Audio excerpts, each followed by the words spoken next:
Tradução da famosa mensagem psicografada por Francisco Cândido Xavier, na Sociedade Metapsíquica de São Paulo, na noite de 29 de março de 1937, após a conferência do Dr. Carlos Gomes de Souza Chalders. Essa mensagem do Espírito de Emmanuel foi psicografada em inglês, escrita de trás para diante, só podendo ser lida com o concurso de um espelho.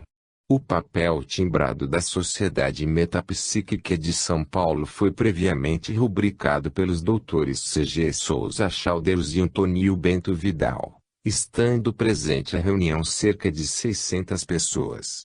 A mensagem, que foi recebida quando da visita do famoso médium a São Paulo, em março de 1937, tem o seguinte teor: My dear brothers, in the modern times is necessary the union from all the elements truth as doctrine and the fraternity that is universe's golden law.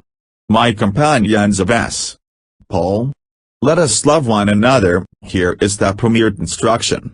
Let us learn. Here are the second. In this words is the sublime lesson of spirit from truth. In the world is not have greater message. Emmanuel. Com a tradução seguinte: meus caros irmãos, nos tempos modernos é necessária a união de todos os elementos em torno da doutrina da fraternidade, que é a lei áurea do universo. Meus companheiros de São Paulo, amemo-nos uns aos outros. Eis aqui o primeiro ensinamento. Instruamo-nos, eis o segundo. Nestas palavras concretiza-se a sublime lição do Espírito da Verdade. Para o mundo não pode haver maior mensagem. Emmanuel. 95. A complicada linguagem da parapsicologia.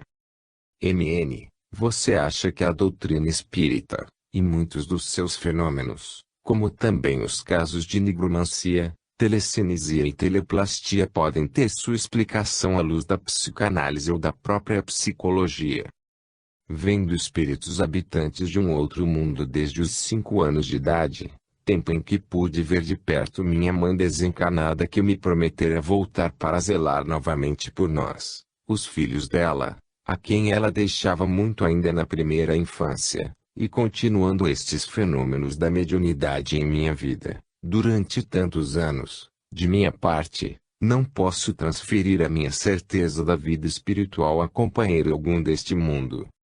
Cumpro apenas o dever de registrar as mensagens, as notícias dos nossos amigos espirituais nos livros que nunca me pertenceram, que sempre foram entregues à comunidade espírita cristã, em seus trabalhos editoriais, sem nenhuma vantagem pecuniária em nosso favor, no que apenas estamos cumprindo um dever.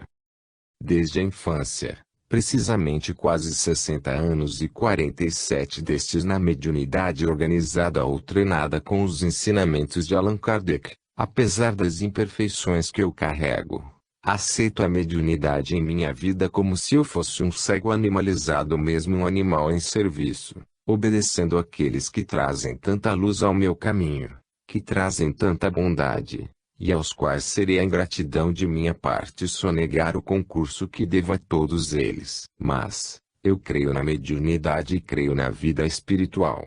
E fiquei sabendo que os parapsicólogos definiam a psicografia, em meu caso pessoal, como sendo um caso de prosopopese. Eu não cheguei a compreender todo o sentido da palavra, pelo meu desconhecimento das raízes que formaram o vocábulo. A psicografia, em meu caso, então seria um caso de prosopopese ou mudança psicológica da personalidade, dando ensejo a que personalidades supostas manifestem-se, por meu intermédio, sem que eu tenha qualquer conotação em quadros patológicos. Mas, confesso, que, para mim, que tenho a fé em nosso Senhor Jesus Cristo, explicada por Allan Kardec, em mim, o assunto não ecoou com a grandeza que deveria ecoar, porque não sinto necessidade de palavras assim tão difíceis para determinar uma questão que as verdades eternas e imutáveis da vida estão criando. O que é intercâmbio espiritual entre espíritos que estão encarnados neste mundo, e espíritos que estão desencarnados, vivendo em outras condições vibratórias na Terra, e fora da Terra. Naturalmente que a ciência tem o direito de cunhar as expressões que ela quiser para melhorar nossos conhecimentos, e evitar os abusos de criaturas que possam criar problemas para os conhecimentos da realidade humana, abusando desses mesmos conhecimentos. Respeitamos a ciência parapsicológica, mas estamos satisfeitos com o termo mediunidade psicográfica porque eu sei que a página não me pertence, são os espíritos que escrevem. Outubro de 1974. 96. Mensagem a um padre. FW, não seria melhor se parapsicólogos e pesquisadores, em vez de simplesmente negarem ou tentarem explicar os fenômenos paranormais como meras emanações do subconsciente, frequentassem nossas sessões espirituais imbuídas de evangelho? Por volta de 1954, um ilustre sacerdote pedia-nos licença para assistir uma de nossas sessões públicas em nosso humilde centro, em Pedro Leopoldo. Esclareceu que obtivera antes licença especial de seu superior para o trabalho que pretendia fazer. Já havia escrito um livro condenando o espiritismo e sabíamos estar preparando um outro com o mesmo objetivo. Disse-nos Emmanuel. Ele veio ver-nos com muito respeito e não deve ser deixado de lado. Convidei-o, pois, a sentar-se ao meu lado, e assim foi feito. Iniciamos as consultas e, súbito, comecei a sentir um frio que vinha da direção dele. Para nos tranquilizar, Emmanuel explicou-nos que o padre rezava um terço meio às ocultas, mas eu continuava a sentir como que umas pontas de agulhas, umas lâminas frias. A surpresa, porém, estava reservada para o final, quando nos chegou a mensagem, com mais ou menos 40 páginas psicografadas, de autoria espiritual de alguém que lhe fora muito chegado ao coração. Como de hábito, lemos a mensagem em voz alta e o texto era uma conclamação ao nosso amigo visitante, a que se preparasse para trabalhar em certa zona espiritual carente de esclarecimento, e dando outros dados de seu conhecimento. Fim da sessão. Indagamos do nosso respeitável visitante: o senhor aceita a mensagem? Aceito perfeitamente por achá-la autêntica. Padre, o senhor tem medo da morte? Não, medo propriamente, não tenho. Mas eu queria me certificar. Soube depois que não escreveu o tal segundo livro. Novembro de 1976. Quanto tempo viverá Chico Xavier entre nós? Quem mais adiante empunhará o cetro do mandato mediúnico a que devotou por inteiro sua vida, com tamanhos mananciais de humildade e compenetração?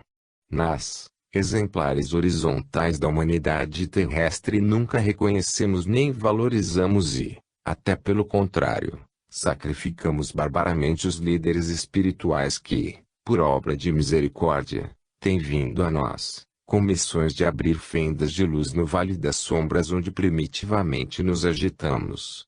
Foi exatamente assim com Sócrates, São Pedro, São Paulo, Joana d'Arc, Mahatma Gandhi, Martin Luther King, além do próprio Cristo. Escoarão, portanto, muitos anos e decênios antes que a humanidade, em termos de grande maioria, reconhece e identifique a luz que jorrou do mais alto pela misericordiosa reencarnação dessa criatura abençoada que conhecemos por Francisco Cândido Xavier, o incansável colaborador da obra dos Espíritos.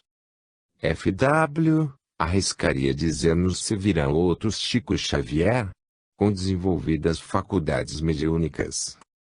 A pergunta é muito honrosa, mas se Chico Xavier é uma designação para este seu servidor, esteja certo de que, na condição de Chico Xavier, me sinto a feição de molho de grama no campo da terra, e parece que a grama existirá enquanto o nosso mundo for este mesmo que pisamos atualmente. Neste ponto o médium se volta para nós que acompanhávamos o rápido avançar de seu lápis mediúnico e nos diz: sou qual o feixe de grama nascido no campo, vindo para servir de alimento e ser pisoteado. Novembro de 1976. FW, porque existem no mundo tão poucos médiuns, digamos, superdotados? Em quase meio século de mediunidade ativa tenho aprendido que não é tão fácil aceitar o serviço mediúnico de maneira a conduzi-lo para a frente de modo incessante. Muitas circunstâncias adversas e todas elas naturais criam as maiores dificuldades para que o trabalho com os amigos espirituais seja mantido sem pausas maiores. É muito difícil continuar e perseverar nos votos que abraçamos no princípio das tarefas. Mas é sempre compensadora a alegria do trabalhador que persiste e jamais desanima, porque dos próprios mensageiros do eterno bem, emanam providências que amparam e sustentam os tarefeiros em serviço. Novembro de 1976. FW, como supõe que desempenharia esta tarefa se tivesse casado? Posso informar a você que, tendo sido até agora o instrumento apagado para a produção de livros dos nossos amigos espirituais, segundo eles mesmos, só tenho conseguido isto renunciando à felicidade do casamento. Para que os livros nascessem das minhas pobres faculdades, de modo mais intenso no aproveitamento do tempo disponível na reencarnação, foi preciso, diz-nos o nosso Emmanuel, que eu aceitasse a existência em que me encontro, no qual o matrimônio, nos preceitos da vida física, não seria possível. Isto, não obstante, não quer dizer que a mediunidade cria antagonismos entre médium e casamento terrestre, mas sim que determinadas tarefas mediúnicas requisitam condições especiais para que se façam cumpridas. Novembro de 1976. FW. Após o desaparecimento físico, você continuaria ditando mensagens mediúnicas? Meu caro Fernando, há tempos perguntei ao nosso amigo benfeitor Emmanuel que atividade me ajustarei após minha desencarnação. Que farei após a morte? Indaguei do benfeitor. E ele me respondeu, meu filho, se você na presente encarnação não cometer erros maiores do que aqueles em que você tantas vezes tem incorrido, posso assegurar que depois da sua morte no plano físico, você será médium. Chico acrescenta oralmente, creia que estou falando a verdade e que a mediunidade no mais além continua em outros graus de responsabilidade e transcendência. Novembro de 1976.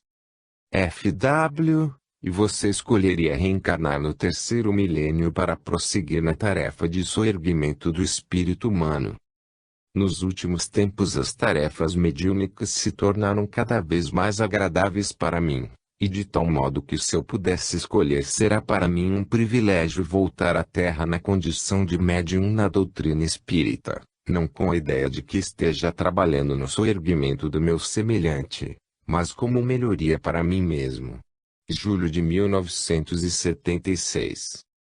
WAC, e com relação a ele próprio, teria ele feito alguma outra referência que não seu modesto e sublime desejo de continuar a ser simplesmente médium, no além ou em futuras reencarnações, conforme algumas vezes ele tem dito? Cabe, às vezes, brincando, ele diz, gostaria de reencarnar numa aldeia, onde ninguém soubesse ler nem falasse em livro, onde a gente pudesse viver de forma simples, em contato com a natureza, sem as complicações da vida moderna. Vivendo nesta encarnação exclusivamente para os espíritos, já nos disse que até o seu corpo foi desapropriado pela espiritualidade. É compreensível que ele, como qualquer um de nós, aspire a viver uma vida sem tanta renúncia.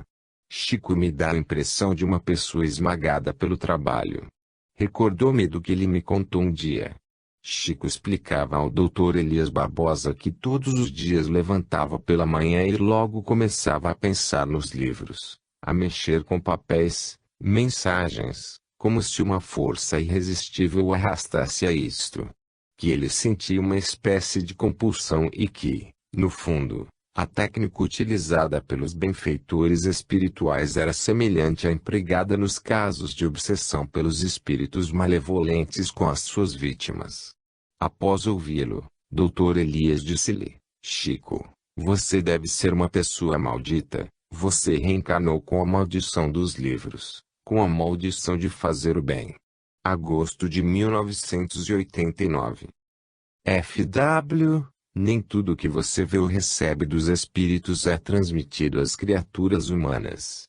Se exata é suposição, qual o motivo? O médium na doutrina espírita, à medida que se conscientiza nas tarefas que desempenha, aprende com os espíritos amigos que só interessa o bem das criaturas e que o mal não merece considerações a não ser aquelas que nos levem a extirpá-lo com espírito de amor. Por isso a tarefa mediúnica inclui a triagem necessária dos assuntos a serem comunicados para que o bem seja sustentado entre nós. O médium responsável é semelhante ao guarda-chaves da ferrovia, deve ter cuidado na passagem dos comboios, evitando qualquer desastre. No caso, é a passagem ou a filtragem das ideias. Julho de 1976. FW. A idade física crepuscular pode afetar ou enfraquecer o intercâmbio mediúnico. Não creio que isto possa acontecer, pelo menos em nosso caso pessoal, embora compreendendo a singeleza das tarefas mediúnicas que me couberam. Quanto mais tempo de vida física, maior é o interesse e maior é o entusiasmo que sentimos nos contatos com a espiritualidade. Ainda em nossa estreita área de trabalho não é propriamente o trabalho mediúnico que decresce com a idade física e sim o tempo que vai ficando reduzido para que se possa atender às variadas obrigações que a mediunidade nos oferece em favor de nós mesmos. E acrescenta sorridente, no início eu tratava só com os espíritos. Agora trato com os espíritos e com os espíritas. Novembro de 1976. FW, se você tivesse que pronunciar para si próprio algumas palavras durante o dia visando obter calma e serenidade, que palavras seriam essas? Suponho que diariamente devo procurar melhorar-me para o cumprimento dos meus deveres, e penso que é minha obrigação dizer de mim para comigo, em todos os dias de minha vida, Deus que me tolerou até ontem, terá misericórdia para comigo também hoje. Nossa esperança em Deus nunca nos desampara, apesar dos meus muitos erros. Em falando de mim, tenho encontrado forças para viver e continuar no árduo trabalho de melhoria de mim próprio. Junho de 1977. FW, meio século de mandato mediúnico ininterrupto. Se considerarmos as limitações de tempo de vida física, é um período relativamente longo no campo da constância. Que é que mais o motivou e incentivou para a conquista dessa perseverança? Meu caro Fernando, comecei a ouvir vozes dos espíritos amigos desde a primeira infância. Começando a ver minha mãe desencarnada, poucos meses após perder-lhe a presença no plano físico, quando me achava na idade de 5 janeiros, e, depois, passando igualmente ao convívio com outros benfeitores espirituais. Creio que a dedicação de tantas criaturas queridas, no plano espiritual, me sustentou em serviço mediúnico nestes últimos 50 anos. Posso dizer que se minha permanência nesse trabalho pode ser considerada como sendo constância, essa constância é da paciência e da bondade deles para com este servidor, de vez que eu me reconheço na condição de um pequenino cooperador desses mentores caridosos e beneméritos, carregado de imperfeições e defeitos, e sou eu mesmo quem me admiro da tolerância e da benevolência dos amigos da vida maior para comigo neste meio século de trabalho que, sem qualquer ideia de modéstia da minha parte, pertence a eles e não a mim. Julho de 1977. FW, quais as reminiscências que mais preza dos inícios de sua mediunidade? Os contatos diretos com minha mãe desencarnada em fins de 1915, quando me achava entregue aos cuidados de outras pessoas, com as quais, até então, eu não houvera convivido, são para mim recordações inesquecíveis dos meus primeiros dias de mediunidade, conquanto só começasse a servir nas tarefas mediúnicas com as luzes da doutrina espírita em 1927. FW, sabendo, por minha própria experiência, quanto é difícil manter-se na verdadeira humildade, pergunto como é que você conseguiu ser assim sempre humilde durante todo esse tempo? Quando você nasceu já trazia consigo quase inteira essa aquisição ou ela é resultado de uma séria e incessante luta consigo mesmo, de modo acentuado na atual existência? Sinceramente, nunca me senti humilde. Estou sempre em conflito com meus complexos de vaidade, de orgulho e outros mais. Um dia, depois de um pronunciamento público, em que falei de minha desvalia total, um amigo nosso me observou: Chico, uma pessoa que se mostra com muita humildade, está apenas revelando que traz o máximo de orgulho recalcado por dentro de si. Desde então passei a considerar-me um animal em serviço.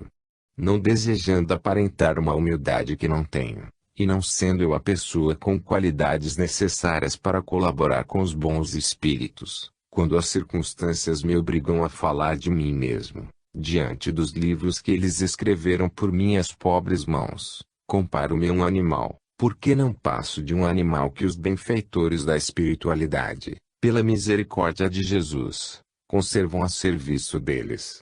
A certeza disso me deixa com a tranquilidade precisa para trabalhar, porquanto os amigos e irmãos do mundo que me honram com a estima que me dispensam, me recebem como sou, isto é, na condição de um animal com muito desejo de se domesticar, aprendendo a obedecer aos donos que lhe oferecem os benefícios da conservação e da assistência. Julho de 1977. F.W. Qual o melhor roteiro ou meio para aguçar as percepções mediúnicas, de modo a aperfeiçoar a conjugação das ondas mentais? Com respeito ao processo mediúnico que se verifica há precisamente meio século com este seu servidor, estou na condição de uma árvore que ignora como produz os frutos que a caracterizam. Nada sei.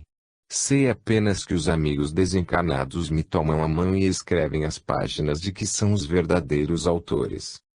F.W., a 24 de outubro de 1938, seu guia e benfeitor espiritual Emmanuel iniciava o ditado mediúnico, da portentosa obra intitulada 2000 anos, o primeiro dos grandes romances romanos, ao qual haveriam de seguir-se 50 anos depois, Renúncia, Ave Cristo e Paulo e Estevão. Quais as melhores e mais jubilosas reminiscências que guarda dessa perene recepção mediúnica? A recepção dos livros de nosso caro mentor Emmanuel sempre me proporcionaram grande contentamento íntimo. F.W., muitos estão convictos de que há 2000 anos, você encarnou o personagem Flávia, filha dileta do respeitável senador Públio Lentulus. A mesma convicção se volta para Célia, personagem de 50 anos depois. De então para cá você tomou conhecimento, por via espiritual, das outras encarnações que vivenciou até a atual existência física. A suposição de que tenha sido personagem nos romances de Emmanuel, parte de companheiros amigos, não de mim.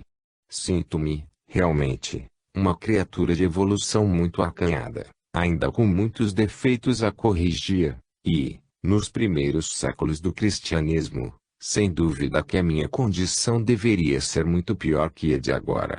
Julho de 1977. F.W., no decorrer da Segunda Guerra Mundial você recebeu mediunicamente nosso lar. A primeira obra na literatura espírita do nosso orbe a relatar com tantas e variadas minudências como é a vida no além-túmulo. Vemos, através deste livro mediúnico, que a vida é perenemente estuante no plano da vida maior. Dentro da mesma linha de relatos inéditos e perenes, complementando a terceira revelação, seguiram-se as obras dos mensageiros, missionários da luz, obreiros da vida eterna, no mundo maior, libertação, agenda cristã, entre a terra e o céu, nos domínios da mediunidade, ação e reação, evolução em dois mundos, mecanismos da mediunidade, conduta espírita, sexo e destino, desobsessão, e a vida continua. Todas de André Luiz. Muitos afirmam que durante tais recepções você, em espírito, foi levado a conhecer algumas das muitas moradas do Pai. Se possível, Relate nos registros mentais dessa fase distoante e labor na seara da consolação prometida pelo Cristo. Apenas, quando estava psicografando o livro Nosso Lar, André Luiz e outros amigos desencarnados me facilitaram um desdobramento, no qual pude conhecer, em companhia deles, uma pequena faixa da região hospitalar daquela cidade do plano espiritual. Creio que me fizeram a concessão para que a minha estranheza, diante das páginas que eu estava então recebendo de André Luiz, não lhe prejudicasse o trabalho. F.W. O espírito que se assina André Luiz é um só ou são várias entidades iluminadas a se utilizarem desse pseudônimo para a apresentação desses trabalhos? André Luiz escreve com muita independência, sempre ele mesmo. Entretanto, admito que, como acontece a todo escritor responsável neste mundo mesmo, ele terá na espiritualidade maior muitos amigos experientes e sábios, com os quais toma apontamentos e conselhos, a fim de escrever consolando e instruindo, auxiliando e edificando sempre. F.W. Em 1975 tivemos a publicação de Jovens no Além com notícias e mensagens de espíritos que retornaram para o além em plena e exuberante juventude, para desespero dos pais, parentes e amigos. Logo a seguir, tivemos Somos Seis e certamente virão outros no futuro, selecionando algumas das centenas de mensagens de outros jovens que igualmente regressaram à pátria espiritual em circunstâncias semelhantes. Esta não seria face verdadeiramente ou predominantemente consoladora da doutrina de Kardec, evidenciada ao mundo com um ampliado enfoque nesses últimos anos, através, principalmente, de seu lápis mediúnico. Estamos de pleno acordo com o seu ponto de vista, porque esses livros dos jovens desencarnados têm trazido muito reconforto aos amigos, especialmente aos pais e mães que deixaram na terra, pelas manifestações de fé e esperança com que dialogam comigo, depois das mensagens recebidas. Além disso, esses jovens sempre se identificam, de maneira surpreendente para nós. Julho de 1977. F.W. já participou de alguma experiência no campo da psicometria. Por enquanto, desde 1927, quando me entreguei à mediunidade, segundo a doutrina espírita, as dificuldades e provações, sofrimentos e problemas dos nossos irmãos em humanidade, não me permitiram entrar em observações no campo da psicometria. No meu setor mediúnico, decerto pela escassez de meus recursos, os amigos espirituais sempre me situaram na parte evangélica, declarando que as investigações de ordem científica encontram estudiosos e observadores, com facilidade, sem que o mesmo aconteça no campo religioso em que se nos faz quase que obrigatório o contato com irmãos em sofrimento e provas, tribulações e obstáculos, às vezes muito maiores do que os nossos. F.W. Supomos que deva existir justo júbilo no mundo maior por ter sido possível, da maneira como tem decorrido, este meio século de tarefas mediúnicas ininterruptas, sempre com evidente respaldo espiritual em favor de nós todos. Um júbilo compartilhado por muitos benfeitores espirituais, diríamos que não seria lícito silenciar sobre Emmanuel. De minha parte, sinto-me apenas na condição do trabalhador imperfeito, procurando cumprir o dever que lhe cabe, sempre com erros e faltas a corrigir em mim mesmo, rendendo graças a Deus pela tolerância e paciência com que tenho sido tratado pelos espíritos amigos e pelos amigos espíritas. De nosso caro Emmanuel, tenho ouvido sempre a advertência de que devo rogar forças e diretrizes à misericórdia divina, em oração, para que eu aprenda a cumprir meu dever. F.W. Como você pensa agradecer, principalmente a Emmanuel, o que ele representa em sua atual existência? Agradeço a Emmanuel em todos os dias de minha atual existência, a caridade e a tolerância que sempre me dispensa, a afeição do necessitado que constantemente recebe proteção e assistência do benfeitor, sem meios quaisquer de retribuir. F.W. Após este meio século de trabalho incessante, que é que você mais deseja e pede a Deus? Se Jesus permitir, estimarei trabalhar na mediunidade, tal como de 1927 aos dias atuais, até a extinção de forças de meu atual corpo físico. F.W., peço-te, ao final, palavras de vida a crentes e incréus, aos que possuem a suprema graça da fé e os que se debatem no infortúnio de não se aperceberem dela, aos que sobrevivem na força da crença em Deus e aos que, por infortúnios diversos, se tresmalham no nevoeiro da desesperança. Aos que por graça divina compreenderam o significado da sua vida no seio da humanidade, e aos que ainda não tomaram conhecimento da sua vida e obra neste mundo. Caro Fernando, sou muito grato a todos os companheiros que me amparam e sempre me ampararam, no desempenho das minhas obrigações mediúnicas e, através de você, prezado irmão e querido amigo, rogaria a todos não me esquecerem em suas orações. Tenho atualmente a saúde física dentro de justo e compreensível desgaste, passando por rigoroso tratamento médico e que estou obedecendo religiosamente, não só me referindo às instruções de nossos benfeitores espirituais, como também às orientações dos dedicados médicos que muito me ampararam com assistência generosa e oportuna. Estou tranquilo e acatarei o que o Senhor determinar, a meu respeito, compreender o que tenho sido conservado em trabalho exclusivamente pela misericórdia dele nosso Senhor Jesus Cristo e não por méritos que ainda estou muito longe de possuir. Quanto a qualquer mensagem especial aos nossos irmãos, creio, meu caro amigo, que a maior mensagem de todos os tempos na Terra, ainda e sempre, é o Evangelho de Jesus, mormente nas interpretações de Allan Kardec, sem desprezar, de modo algum, o permanente valor da mensagem cristã em todos os setores do cristianismo, sejam eles quais forem.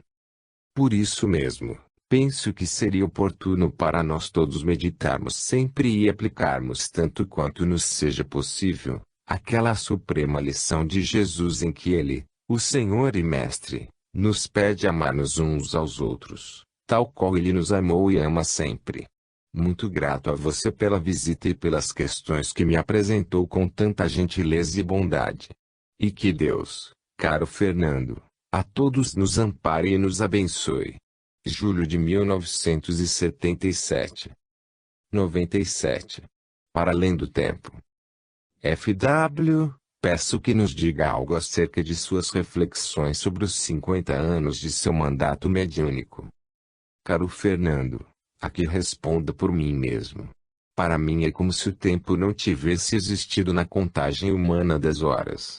Atualmente, conforme já disse, observo o meu corpo físico em desgaste natural, à maneira do trabalhador que registra o desgaste da enxada de que se utiliza no trato do solo.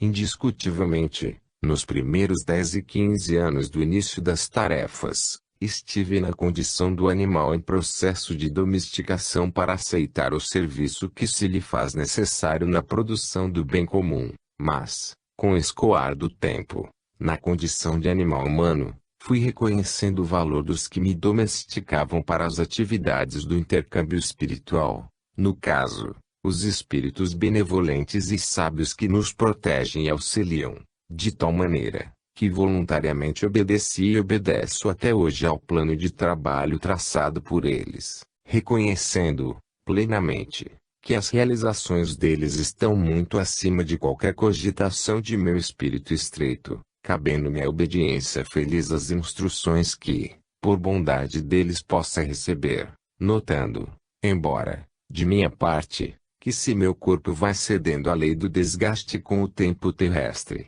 meu espírito se vê cada vez mais interessado e contente, absorvendo ensinamentos e orientações dos espíritos amigos, qual se eu vivesse num tempo que não é da Terra, com a mesma surpresa e com a mesma vitalidade emocional, com que os nossos benfeitores da vida maior me proporcionaram a honra do engajamento no trabalho deles, em nome de Jesus, nosso Divino Mestre e Senhor. Desde a noite de julho de 1927, Quando os recursos mediúnicos que me caracterizavam a existência terrestre, desde os primeiros dias de meu corpo atual, entraram na disciplina e na condução do serviço dirigido e organizado segundo as instruções fundamentais de Allan Kardec, no cristianismo atualmente redivivo.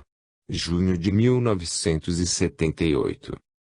MN, Chico. São 54 anos de atividades ininterruptas no campo mediúnico, fato inédito no mundo. Como você se sente hoje, decorrido tanto tempo? Minha experiência mais profundamente marcante em 54 anos de serviço mediúnico foi a minha integração gradual na certeza da sobrevivência com a minha própria participação espontânea e natural, entre as pessoas encarnadas e desencarnadas.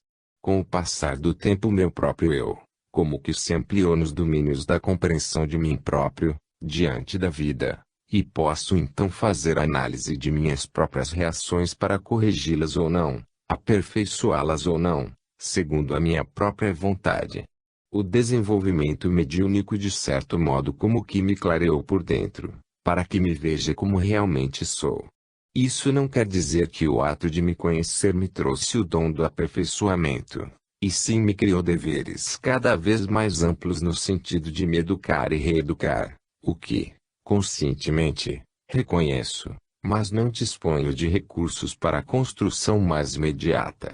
A mediunidade no tempo me faz conhecer a mim próprio, mas estou na condição do trabalhador que vê a extensão da terra áspera que necessita cultivar, mas sem instrumentos à mão para atacar a lavoura do autobrilhamento com a intensidade precisa. Julho de 1981. Fotos surpreendentes de espíritos. Estávamos no alpendre da casa de Chico Xavier, quando veio o assunto da foto colorida onde aparecem, nítidos, 4 espíritos. Lembro-me como aconteceu.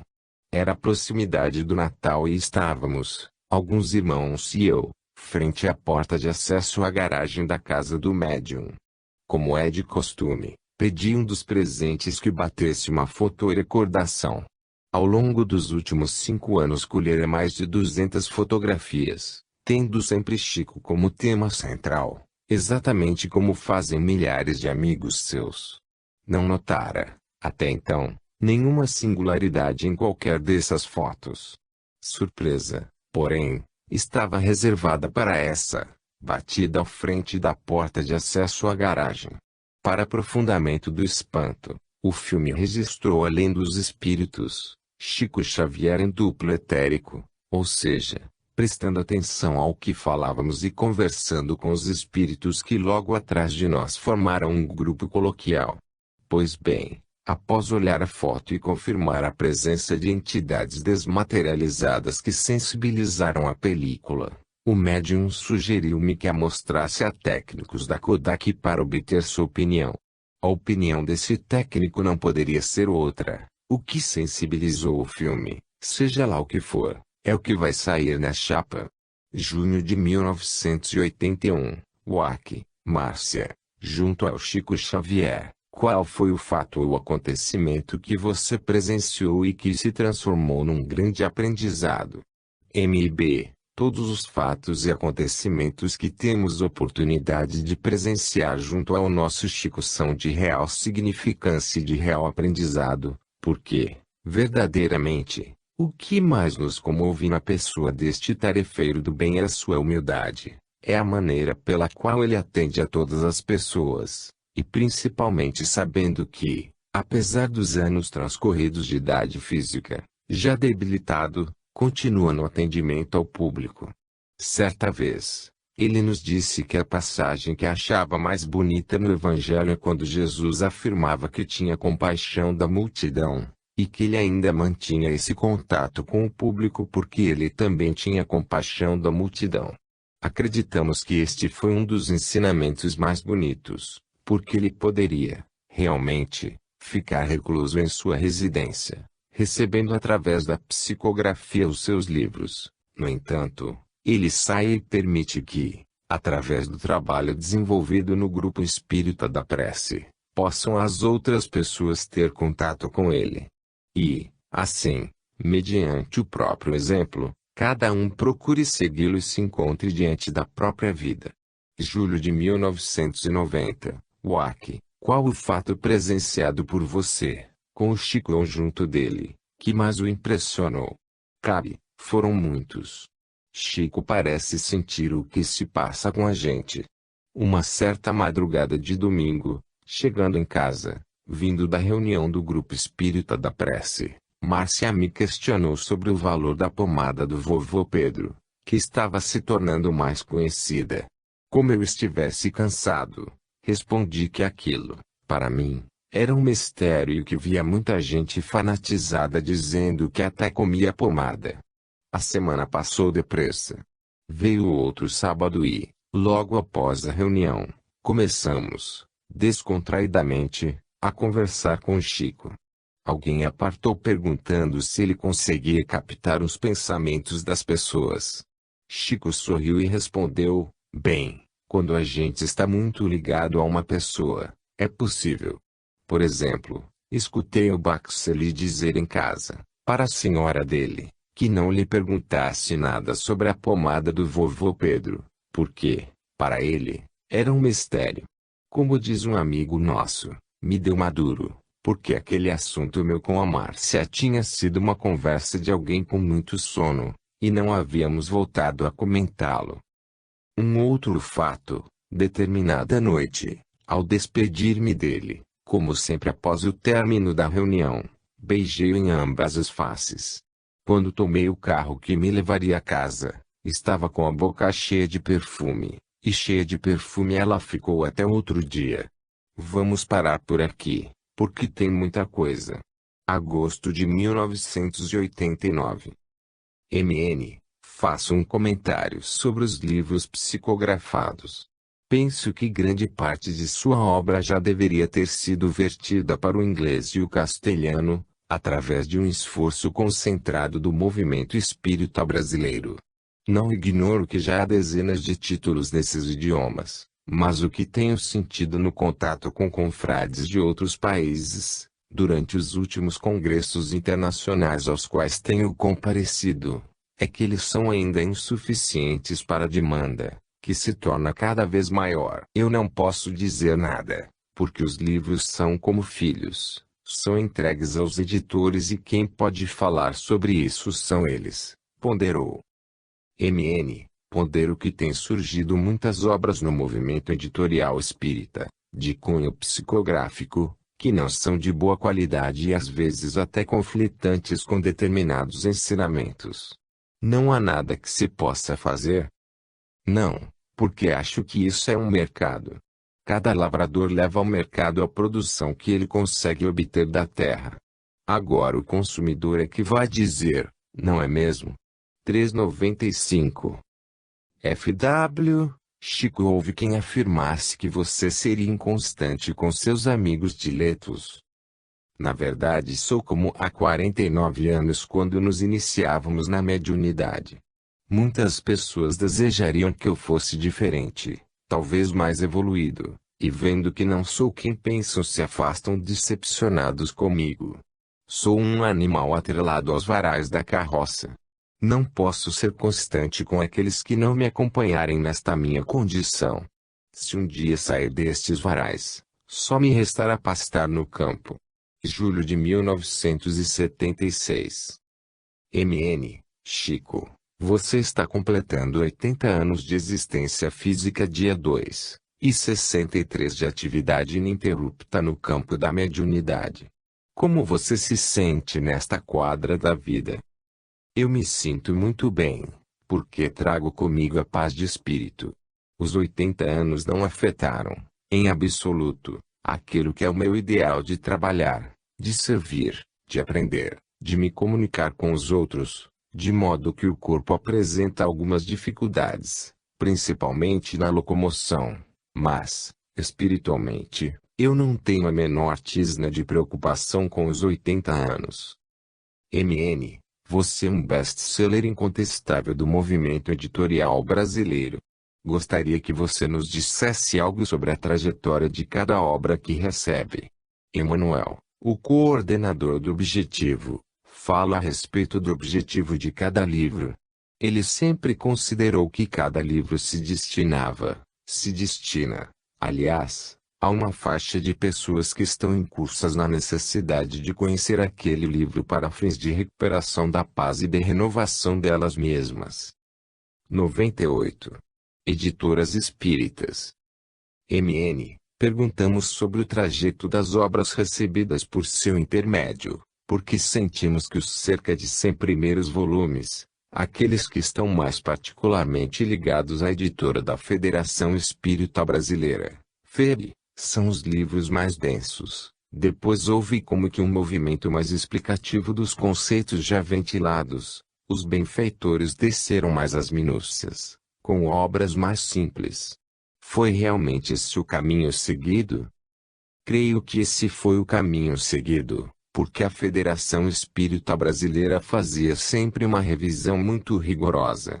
E, nessa revisão, muitos conceitos não sofriam deformidades, eram mantidos, mas dentro de uma estreiteza que não suportava nenhuma expressão de elasticidade.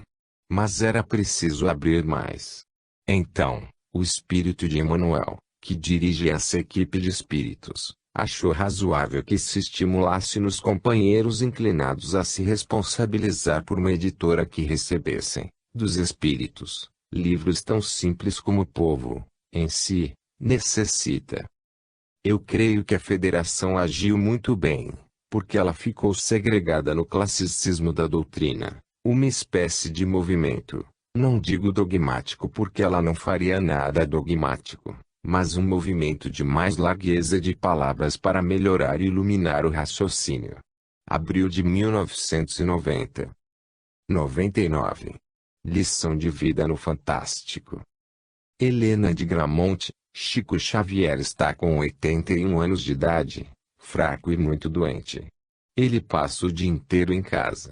A última vez que saiu foi em maio, no Dia das Mães.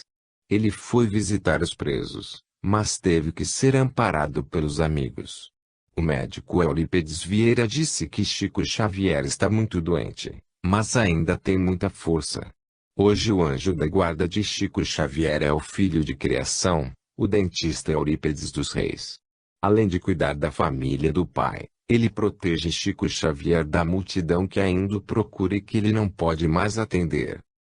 Eurípides, acho que uma pessoa que realizou, que deu tudo de si em favor dos outros, nada pediu, nada quis, nem daquilo que ele mesmo colocou na vida, que são, talvez, o que ele mais ama, que são seus livros. Helena de Gramonte, há 3 anos Chico Xavier não recebia repórter para uma entrevista. Neste fim de semana, ele quebrou o silêncio e com a voz muito fraca deu uma lição de vida. Eu posso estar com o corpo doente, porque estou em tratamento de uma labirintite muito difícil. Mas, intimamente, eu me sinto como se tivesse 20 anos. É uma doença que eu falo assim, você pode trazer quedas e machucar, mas você machuca só o corpo. Por dentro, eu sou feliz. Pareço até muito melhor. Nós nos sentimos cada vez melhor no Brasil. Muita gente acha que o Brasil está em calamidade. Eu não creio, porque nossas mesas são ricas. Nós podemos repartir o pão, não é verdade? Palavras como estas, amai-vos uns aos outros como eu vos amei. Sem pedir nada, amar por amar. Querer bem uns aos outros, perdoar 70 vezes 7 vezes. Olha que palavras ressoam ainda hoje. Meu Deus, a vida é tão bela. Uma folha de qualquer planta, vista com os olhos da fé, é uma página tão bela quanto a de Shakespeare. Amar sem esperar ser amado e sem aguardar recompensa alguma. Amar sempre. Outubro de 1991. F.W. Edivaldo Pereira Franco, o médium de Salvador. Há quem diga que ele só fica mediunizado quando fala às multidões, e não quando escreve livros. Encontrei Edivaldo em novembro último e achei-o muito bem amado. Se ele recebe os espíritos enquanto fala, Edivaldo tem estrelas na ponta da língua, porque não haveria de estar mediunizado também enquanto psicografa. O que acho notável em Edivaldo é sua perseverança no trabalho. Enquanto muitos desistiram ao meio caminho, ele prossegue imperturbável há mais de um quarto de século. Ele não parou nunca e isto é uma beleza, não é? Julho de 1976, Gugu, quando você se for, o papel de orientador encarnado estaria em boas mãos com o médium baiano Edivaldo Pereira Franco. É uma pessoa que admiro muito e respeito. Peço a Deus que o abençoe e o fortaleça para que possa dar continuidade nas missões a que ele se dedica. Outubro de 1995, Gugu, a que atribui o fato de ser o maior líder espiritual encarnado deste século. Ah! Mas quem sou eu senão uma formiga, das menores, que anda pela terra, cumprindo sua obrigação? Nunca procurei explorar a mediunidade no sentido pecuniário ou mesmo para obtenção de valores ou conquistas que vão além de minha simplicidade. Outubro de 1995. UAC, como será o Espiritismo sem Chico Xavier? Quem será seu substituto? Cabe, no que pese a nossa profunda admiração por Chico Xavier, e o desejo de que ele se perpetuasse na Terra entre nós. Sabemos que a desencarnação é uma lei natural, todos nós passaremos pelo fenômeno da morte, não será diferente com nenhum de nós. Quando Allan Kardec desencarnou, seus discípulos também se fizeram essa mesma pergunta, isto é, como seria a doutrina sem o codificador? E a doutrina avançou, porque a doutrina espírita antes de ser dos espíritas é dos espíritos, e o espírito sopra onde quer. Sem Chico Xavier materialmente entre nós, o Espiritismo caminhará, porque aqueles que permanecerem certamente se inspirarão em seu exemplo. Ele viverá em cada página de seus livros psicografados, no coração de cada mãe que foi consolada com uma mensagem recebida pela sua mediunidade, em cada centro espírita que se erigiu sob sua inspiração, em cada instituição espírita que nasceu de suas mãos, de suas palavras sábias e orientadoras. Quanto à sucessão de Chico Xavier, ninguém sucede ninguém, cada qual vem à Terra cumprir sua própria tarefa, cumprir o seu próprio dever. Aquele que tiver a pretensão de substituir alguém se anulará sua própria capacidade de trabalho. Não podemos deixar de ser nós mesmos, para sermos os outros. Temos que ser nós mesmos e prestarmos à vida nossa colaboração por menor que seja. Todos nós somos chamados a dar nosso ponto na magnífica tapeçaria da vida, aprendendo a fazer com grandeza a menor das coisas. Por isso, não se fala em sucessão de Chico Xavier no Espiritismo, mesmo porque a doutrina não tem nenhuma hierarquia, cada qual cumpre sua tarefa. O Espiritismo não tem chefes encarnados. O nosso mestre é Jesus, a doutrina dos espíritos. Ela caminhará sempre, com os homens, sem os homens e apesar dos homens. Janeiro de 1988. F.W. Chico, você confirma que seu mentor espiritual Emmanuel é o mesmo que, sob tal nome, e no anonimato da equipe espiritual elaborou com Allan Kardec a codificação de O Evangelho segundo o Espiritismo, e demais obras da codificação grafadas a partir de 1857. Creio que sim. Conservo para mim a certeza de que ele terá participado da equipe que colaborou na estrutura da codificação da doutrina espírita. A mensagem intitulada O Egoísmo, no capítulo 11, 11 de O Evangelho segundo o Espiritismo em que se faz referência a Pilatos, é de autoria do nosso benfeitor espiritual, não tenho dúvidas a esse respeito. F.W., pedindo desculpas por minhas ilações a respeito da pergunta que respeitosamente faço aqui, lembraria que no capítulo intitulado Minha Volta, escrito por Allan Kardec em 10 de junho de 1860, constante de obras póstumas, Fere, Pag. 300, diz o codificador. Calculando aproximadamente a duração dos trabalhos que ainda tenho de fazer e levando em conta o tempo de minha ausência e os anos da infância e da juventude, até a idade em que um homem pode desempenhar no mundo um papel, A minha volta deverá ser forçosamente no fim deste século ou no princípio do outro. Até o momento, ao que consta, ninguém sabe quem é ou teria sido Allan Kardec nessa prevista reencarnação. E não obstante, achar possível que essa previsão do codificador não se tenha cumprido. Pessoalmente, não tenho até hoje qualquer notícia dos espíritos amigos sobre o regresso do codificador à Terra pelas vias da reencarnação. Respeito às indagações que se fazem nesse sentido, mas, de mim mesmo, admito que em se tratando de Allan Kardec reencarnado, a obra que ele esteja efetuando, ou que virá a realizar, falará com eloquência com relação à presença dele seja como for, ou em qualquer lugar. Janeiro de 1977. Gugu, é verdade que o espírito de Emmanuel, que lhe ditou a base do espiritismo prático no Brasil se prepara para reencarnar. Ele diz que virá novamente dentro de pouco tempo para trabalhar como professor. Gugu, sabemos que Emmanuel foi Manuel da Nóbrega. Em vida, ele sempre teve um companheiro muito próximo que foi o Padre José de Anchieta. Porque ele nunca se manifestou sobre isso. É uma questão de afinidade de trabalho específico.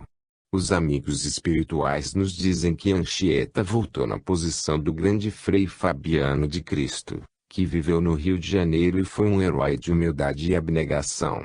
De maneira que acredito que eles, na vida espiritual, seriam excelentes amigos, mas com missões diferentes. Emmanuel sempre agiu como um professor ou diretor muito culto, abnegado e severo em suas disciplinas. Para terminar, Chico disse a Gugu que não sabe quem foi em vidas anteriores. Devo ter tido uma existência de pouco destaque e nenhum poder ou força. Naturalmente eu era dos menores. Desta vez, voltei para a mediunidade que representou um serviço para mim. A mediunidade sempre foi a minha tarefa diária durante 68 anos, concluiu. Novembro de 1995. As curas de Chico Xavier. Pouco se tem escrito sobre as curas que o médium Chico Xavier tem realizado nos seus quase 60 anos de mediunidade, mas de vez em quando ouvimos o relato de alguém que, direta ou indiretamente, se beneficiou de suas faculdades curadoras.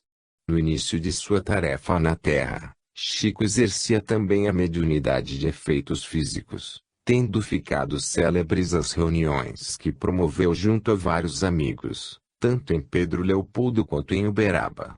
Os que tiveram o privilégio de presenciar as referidas reuniões com ele, afirmam que observaram inesquecíveis fenômenos. Recordamo-nos do que nos contou certa vez o nosso saudoso Joaquim Alves, o Jô. Chico estava num pequeno quarto, recostado numa poltrona. Ao entrar em transe, dentro de poucos minutos uma intensa luz começa a jorrar inundando todo o ambiente da reunião. Para surpresa geral e alegria de todos, Emmanuel surge materializado de corpo inteiro, trajado à romana, com as estrelas do Cruzeiro do Sul resplandecendo em seu peito. Nessas reuniões, ainda se materializavam André Luiz e Sheila, que aplicavam passes nos enfermos, deixando perfumados os vasilhames com água. Mais tarde, Emmanuel recomendou a Chico que não seria conveniente continuar se desgastando nas atividades da materialização, porque a sua tarefa primordial, na atual existência, era o livro. Um dia desses, aparece no grupo espírita da prece um casal que Chico não via há 41 anos. Certa vez, contaram ali diante de todos, Chico lhes curara a filhinha de apenas 6 meses de vida que o estava desenganada pela medicina. Impondo-lhe as mãos, na simples aplicação do passe, a menina se recuperou e hoje é mãe de 10 filhos. Ao ouvir o depoimento do casal, o médium sorri e acrescenta: Deus não poderia permitir que uma vida tão preciosa, que já gerou outras 10, se perdesse. E os casos de curas se multiplicam. Em Uberaba mesmo conhecemos um amigo de nome César que sofria com feridas por todo o corpo. Já havia desanimado de tratamento médico que fizera até nas grandes capitais. Um dia alguém lhe convida para falar com Chico. O médium, ao vê-lo, vai logo chamando pelo nome, sem que nunca tivessem se encontrado antes. Escreve num pedaço de papel uma receita simples. Chegando em casa, muito cansado, com dores e aborrecido pelo tempo que esperara na fila, César pensa consigo: esse Chico Xavier é mais um charlatão. Eu já me tratei com diversas autoridades da medicina e não me